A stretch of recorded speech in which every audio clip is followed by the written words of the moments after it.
Moochie Robinson update.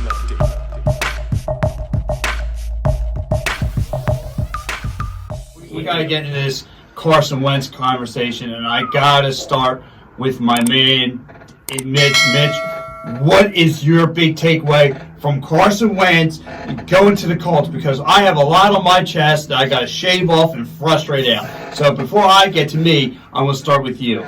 Carson Wentz is damaged goods. He needs to get Whoa! fixed. Listen, I get it and I understand, but he got to get fixed. What's the point of going to the Colts when you have a coordinator in Nick Sirianni? Nick Sirianni came from the Colts, coming over to the Eagles. It's the exact same thing. He can help you out.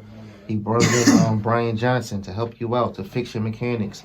I don't like how he throw the ball. If you go on YouTube now and see any video, they're only showing video of 2017, a little bit of 18, but nothing of 2020 because he failed. Why did we let him go? Because of what he's worth. That's the reason why we got the third and the second. And if he do well in the Colts, that second becomes return first. Exactly. So why is everybody getting upset? I don't understand it. Everybody's saying thank you, Carson. For what? I don't like how he went out. Like, he should have never went out like that. He should have got his cell phone. He could have said everything that he wrote. He could have said that on his Instagram, make us feel some type of way. But it's like you just left. And no competition. Again, we got Hurts because of the insurance policy. That was it. You should have never gotten into your feelings. You got to understand. Real quick, I am a YouTuber on YouTube. Yes. My name is Moochie Robinson on there. I say it it all came down to the Seahawks game when he got the helmet hit. He left out. Late hit by Clowney, yeah. Right. So, Howie Roseman, he probably thought, even though we don't like him, I still don't agree with him. But he said, you know what? Let's get a quarterback in case of Carson Wentz go out. We have a quarterback to come in and fill in. Now, who had Josh McCown that came in? When he came in, he didn't do nothing. But I guarantee you, if we had Hurts, a better outcome would have came out. So, but other than that, for him to go to Colts like that and not say, he wrote a letter, but so what? You should have. Everybody can write a letter. Exactly. Somebody wrote that for him. Yeah. I remember I seen him one time. Of course, I wanted a picture, but I'm not the type of person I need a picture.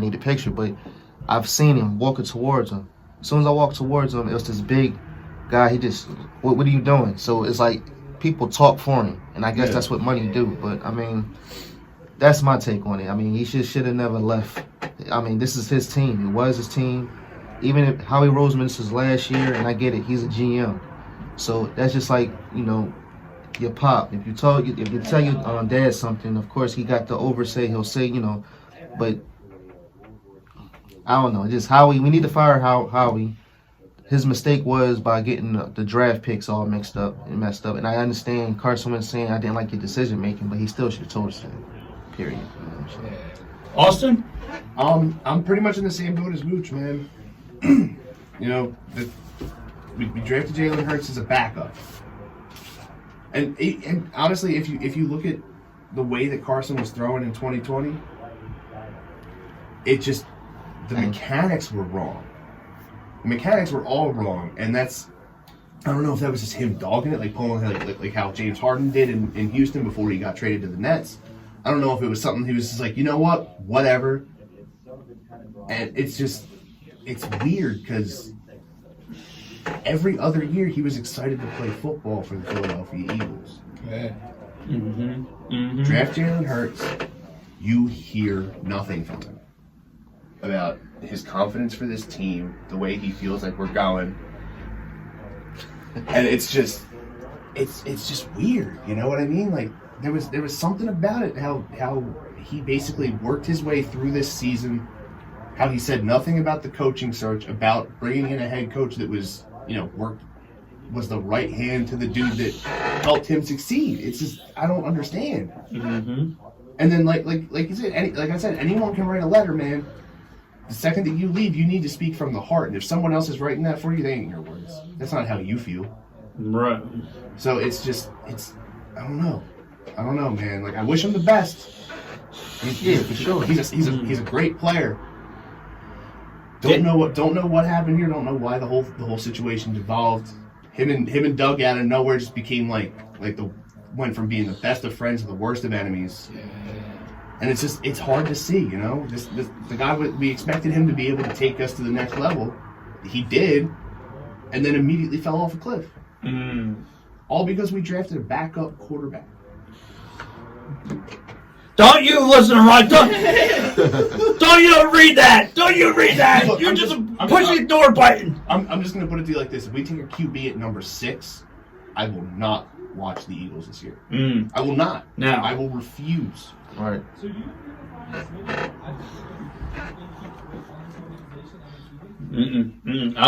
I'm going to roundabout, and then I'm going to because I got so much built here. Yeah, there's reports saying that they didn't talk, and then he would switch the play on purpose that Doug Peterson called. Oh, man. I believe that. Yeah, I believe that. I think he did this on purpose to say, I think he held on to the ball and said, you know what, let me make myself get out of this city or something. Like, I think he did everything on purpose. Just so he can get out of here. Tell you the truth. David, what's your take before? Because I'm going to be quick because I know you need a bet. I know you need a bet. Okay, so I mean Carson Wentz, you know, I appreciate what he did do for us. You know, I appreciate him. You know, a lot of people say he did get us to the Super Bowl, and a lot of people say he didn't get us to the Super Bowl. But the point is you know, he did put the work in when it came to that. I don't know where this team went wrong. You know, like there definitely is changes that have to be made. Howie Roseman. Yeah, Howie Roseman has to go. I mean, what did he leave? He let Deshaun go too. And Yeah. I don't know if that was a good or bad move. He was mainly on the injury reserve list. I heard along with Deshaun, there's intentions of getting rid of Yep. Alshon and Javon Hargrave. He's as going to well, butcher right? this whole team, you know. Malik Jackson is who it is. Yeah. And Zach Ertz. So I mean, Carson Wentz went out on a bad note. You know, he it's like a lot of people are saying, like when Hurt stepped in, he was just kind of like, oh, whatever, man. You know, it is what it is. You know, but you didn't really fight for that position. You know, you didn't really. It's like you lost that enthusiasm to play the game. You know, and a lot of people are saying like maybe you know Doug Peterson and Carson Wentz wasn't getting along. You know, and what Bob said, you know, maybe he was changing the plays, you know, and if that was what was happening, you know, that's pretty crazy. But Howie Roseman definitely has to go, you know, and I definitely think he'll be fired, you know. There's a lot of changes there. No.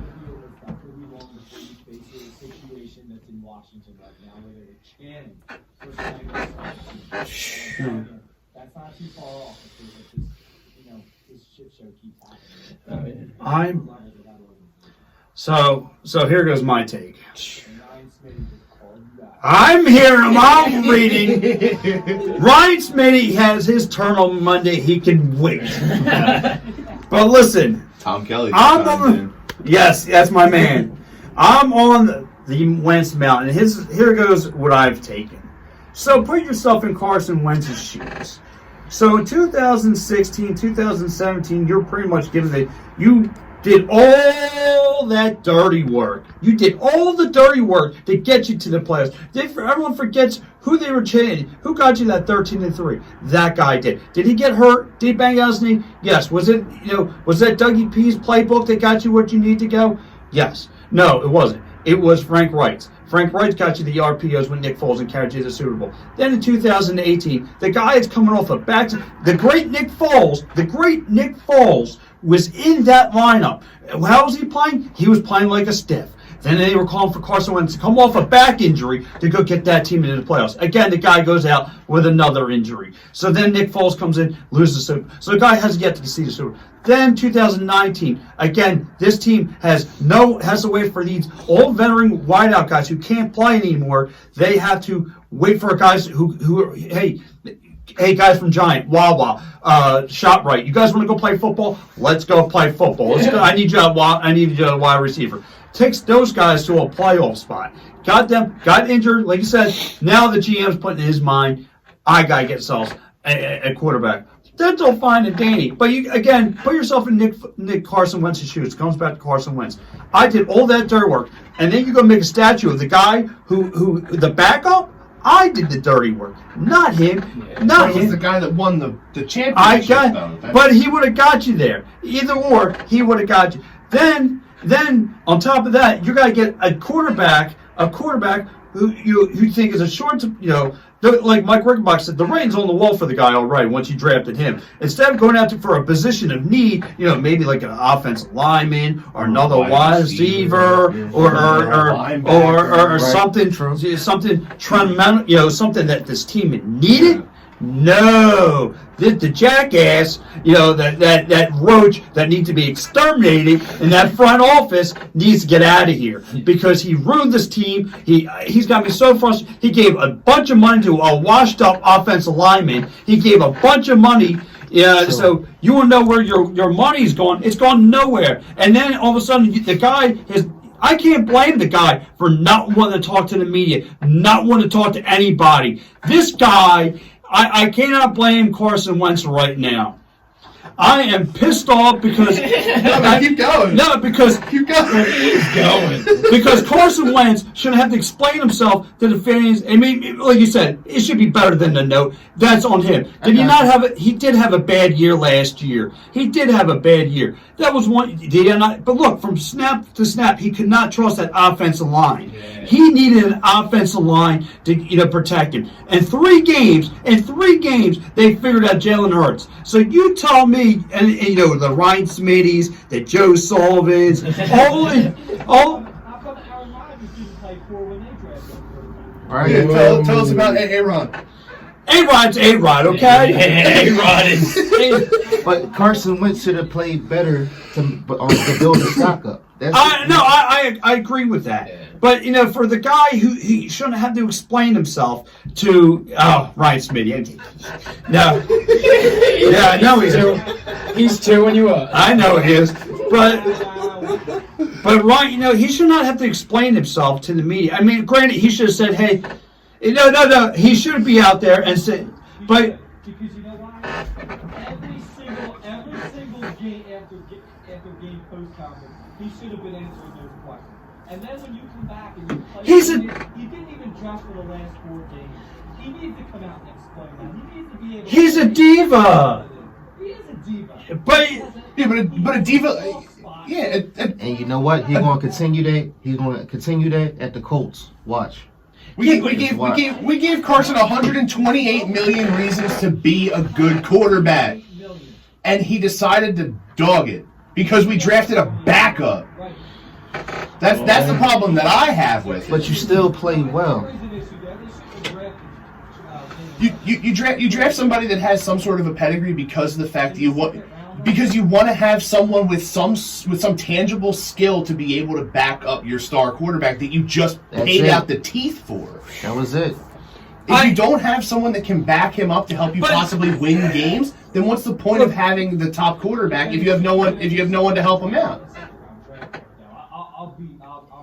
I mean, Hurts was probably going to end up falling to the 3rd round. I'm not going to lie there. Bottom line is this: when you go to Philadelphia, I think of players like bust you in your mouth type of players who like Brian Dawkins, Jeremiah Trotter, Right. Reggie White, Corey Simon, Dave Poole, Ron Hextall, like all those guys, man. He's not a Philadelphia guy, man. He's too soft. He's fragile. Good luck with the Colts. Goodbye. Yeah, but look, whether you're a Carson Wentz guy or you're not, the fact is that you gave up the house for him. You gave him a big, giant paycheck, and you've pretty much. But he doesn't want to be here because the GM's still going to be here. If the GM wasn't going to be here, he would still want to be here. Until they get rid of Howie the D-bag, then he'll want to be here. But everything you do in life is about confidence. Yeah, I get that. Right. Yep. So you can't sit there and fold when there's someone behind you. I'm telling you, it's going to look. I'm an Eagles guy, so what the Eagles do, whatever Howie wants to do, I'm going to be the sheep that follows him. So if he wants to get this new coach, has no experience, Marcus is checking in. bring him onto the program. Just maybe he saw how this organization is being run at at the personnel level, and figured I'm not continuing to put my career on the line for you. And I agree with that too. Yeah. I agree. I mean, look, it's true. I mean, look, I mean, the guy he's fighting. Everyone's telling me, oh, he shouldn't be playing hero ball. How can you not? But at the same time, you have to think about it like this with what Ryan Smitty said. Like we were all trashing Howie we're all trashing Howie now. 3 years ago, we were saying this man was a genius. No, that was only because of Joe Douglas. Yeah, that's right. Because it was because of Joe Douglas that we were giving Howie all this credit. That was and now it. that Joe Douglas isn't here, we're seeing Howie for what he really is. Howie Roseman is just a lawyer. That's it. He's a lawyer. Let's So guess what? If Hurts plays well, Howie was smart because next year we have $80 million to spend. But I have a feeling we'll spend all of that on Jalen Hurts, and then the same thing will happen. He's in the second year. Yeah. Yeah, true. But I mean, I don't know, dude. Like, I'm not confident with how this guy drafts. Jim Marcus is checking in. The sun shines on the dog.